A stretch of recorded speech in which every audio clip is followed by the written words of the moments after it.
बिस्मिल्लाहिर्रहमानिर्रहीम, अस्सलाम वालेकुम। हमने पिछले मॉड्यूल में एक पाइथन का मिनी प्रोजेक्ट किया था। इस मॉड्यूल में हम एक और मिनी प्रोजेक्ट देखते हैं जिसमें हम एक डेटा सेट लेंगे और उसके ऊपर स्टेप बाय स्टेप हम मुख्तलिफ अप्रोचेस लगाएंगे। ये जो हम काम कर रहे हैं एक्सप्लोरेटरी डेटा एनालिसिस का और फीचर इंजीनियरिंग का, ये इसलिए ज़रूरी होता है कि यहाँ पे हमने जब क्लाइंट का डेटा हमें मिलेगा तो उसको मशीन लर्निंग मॉडल में ट्रेनिंग के लिए देने से पहले उस डाटा को हमने तैयार करना हो। और उस डाटा की तैयारी में डाटा क्लीनिंग भी होती है, डाटा फॉर्मेटिंग होती है और न्यू कॉलम्स की क्रिएशन भी होती है। इसी तरह हम नल वैल्यूज़ को रिमूव भी कर लेते हैं। और ये सारे स्टेप्स हम इसलिए करते हैं ताकि हमारे मशीन लर्निंग मॉडल को बड़ा क्लीन डाटा मिले। मशीन लर्निंग मॉडल को हम जितना अच्छा डाटा देंगे उतना अच्छा वो मशीन लर्निंग का मॉडल बना के देगा। तो इसमें एक कहावत है, गार्बेज इन गार्बेज आउट। यानी अगर हम मशीन लर्निंग मॉडल को बुरा डाटा देंगे तो वो एक बुरा मॉडल बना के हमें आउटपुट पे दे देगा। तो इसलिए ये जो स्टेप्स हैं एक्सप्लोरेटरी डाटा एनालिसिस के और फीचर इंजीनियरिंग के, ये बहुत ज़रूरी होते हैं क्लाइंट के हर डाटा के ऊपर परफॉर्म करना। क्योंकि क्लाइंट से जो आपको डाटा मिलेगा वो ऑलमोस्ट ऑलवेज अनक्लीन डाटा होगा। तो उसको एनालाइज करना और उसको क्लीन करना मशीन लर्निंग मॉडल्स की करेक्टनेस के लिए बहुत ज़रूरी है। हम चलते हैं जुपिटर नोटबुक की तरफ और एक और डाटा सेट के ऊपर कुछ स्टेप्स परफॉर्म करके देखते हैं। तो यहाँ पे हमारे पास एक लोन्स का डाटा सेट है जो कि आपको डीजी स्किल की वेबसाइट से प्रोवाइड कर दिया जाएगा। हम इस डाटा सेट को लोड करते हैं और इसके इंफॉर्मेशन निकाल के देखते हैं। इस डाटा सेट के अंदर 1000 रैकेट्स हैं और इसके अंदर 6 कॉलम्स हैं। जो कॉलम्स हमारे पास हैं वो है loan ID, age, income, loan amount, credit score and default. इनके अंदर 5 हमारे पास न्यूमेरिकल कॉलम्स हैं इंटीजर की फॉर्म में और छठा न्यूमेरिकल कॉलम फ्लोट की फॉर्म में है। यहाँ पे इस डाटा में हम ऑब्जर्व कर सकते हैं कि बाकी 5 कॉलम्स में तो 1000 वैल्यूज़ हैं। इनकम के अंदर हमारे पास 51 वैल्यूज़ मिसिंग है और उसके अंदर हमारे पास ओनली 949 वैल्यूज़ है। तो जो पहला स्टेप हमने करना है वो तो ये है कि इन नल वैल्यूज़ को ठीक करना है और हमने इसकी टेक्निक्स पढ़ ली थी। तो यहाँ पे हम नेक्स्ट स्टेप के अंदर इन नल वैल्यूज़ को फिल कर देते हैं मीडियन वैल्यू से। हमने देखा था न्यूमेरिकल कॉलम्स के लिए हम मीन और मीडियन यूज़ करते हैं, जबकि कैटेगोरिकल कॉलम्स के लिए हम मोड को यूज़ करते हैं। तो यहाँ पे हमने इनकम के कॉलम को मीडियन से फिल कर दिया और उसके बाद दोबारा इन्फॉर्मेशन शो की। तो अब हमें नज़र आ जाएगा कि हमारे 6 के 6 कॉलम्स के अंदर 1000 वैल्यूज़ पूरी हैं। तो लिहाजा वो जो 51 वैल्यूज़ थी उनको मीडियन से फिल कर दिया गया है। इसके बाद फिर हम डेटा सेट को डिस्क्राइब करके उसके बेसिक स्टैट्स भी देख लेते हैं। इन बेसिक स्टैट्स को हम देखें तो हमें अंदाज़ा हो जाता है कि हमारे पास कुछ आउटलायर्स मौजूद हैं लोन के कॉलम के अंदर।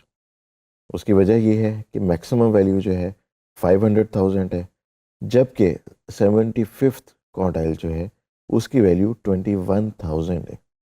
तो इससे हमें थोड़ा सा अंदाज़ा होता है कि मे बी इसके अंदर आउटलायर्स हों। आउटलायर्स निकालने से पहले हम एक दफ़ा डाटा की कोरिलेशन बना के देख लेते हैं। तो हमारे पास जो कोरिलेशन मैट्रिक्स है उसका हीट मैप आ गया है। तो इस कोरिलेशन मैट्रिक्स में हम ये देख सकते हैं कि हमारी जो लोन अमाउंट है और लोन आईडी इसके दरमियान 0.38 यानी 38% कोरिलेशन है। ये 50% से ज़्यादा तो नहीं है कि हम इसको स्ट्रॉन्ग कोरिलेशन कहें, लेकिन ये तकरीबन 0.4 के करीब है, 40% के करीब है। इसलिए हम इसको कह सकते हैं कि इसके अंदर कुछ कोरिलेशन मौजूद है। बाकी कॉलम्स के अंदर हमें कोई खातिर खा कोरिलेशन नज़र नहीं आती। तो फिर नेक्स्ट स्टेप पे हम आउटलायर डिटेक्शन करते हैं, जिसमें हम लोन अमाउंट्स के अंदर आउटलायर्स को डिटेक्ट करेंगे। यहाँ पे हमने लोन अमाउंट का एक बॉक्स प्लॉट बनाया जिसके अंदर हमारे पास ये मैक्सिमम वैल्यूज़ आ रही हैं लेफ़्ट साइड पे और यहाँ पे हमें एक आउटलायर नज़र आ रहा है और वो आउटलायर काफ़ी दूर है, तो इसको रिमूव करना बहुत ज़रूरी है। मेन ग्राफ के आसपास भी हमें कुछ आउटलायर्स नज़र आ रहे हैं जो कि बहुत करीब हैं। इनको अगर ना भी रिमूव किया जाए तो कोई बहुत बड़ा नुकसान नहीं होगा। नेक्स्ट हम कोड लिखते हैं जिसमें हम क्लिपिंग मेथड से आउटलायर्स को रिमूव करेंगे। तो अब हम इस कोड को चला के देखते हैं। तो हमें ये नज़र आ रहा है कि हमारे पास जो एक बहुत बड़ा आउटलायर था वो तो रिमूव हो गया, लेकिन एक छोटा आउटलायर भी हमें यहाँ पे नज़र आ रहा है। हमारे पास ये दो आउटलायर्स हैं, इनमें से हम जो फार्दर वन है उसको भी रिमूव करते हैं। उसके लिए हम उसको कहते हैं कि राइट साइड से जो है 90 क्वार्टाइल के बाद जो वैल्यूज़ हैं उनको रिमूव कर दिया जाए। तो जब हमने इस कोड को चलाया तो अब हम ये देख सकते हैं कि हमारी आउटलायर्स जो हैं वो सारे के सारे रिमूव हो गए हैं। अब नेक्स्ट स्टेप पे हम फीचर इंजीनियरिंग भी कर सकते हैं। डाटा क्लीनिंग तो हमने कर ली, अब हमारा डाटा सेट क्लीन है, लेकिन हम मशीन लर्निंग मॉडल की हेल्प के लिए यहाँ पे दो मज़ीद कॉलम्स बना लेते हैं जो हमारे ख्याल में या क्लाइंट के ख्याल में इम्पॉर्टेंट हो सकते हैं for the machine learning model. तो जो दो कॉलम हम बनाएंगे वो हैं DTI रेशो और रिस्क कैटेगरी।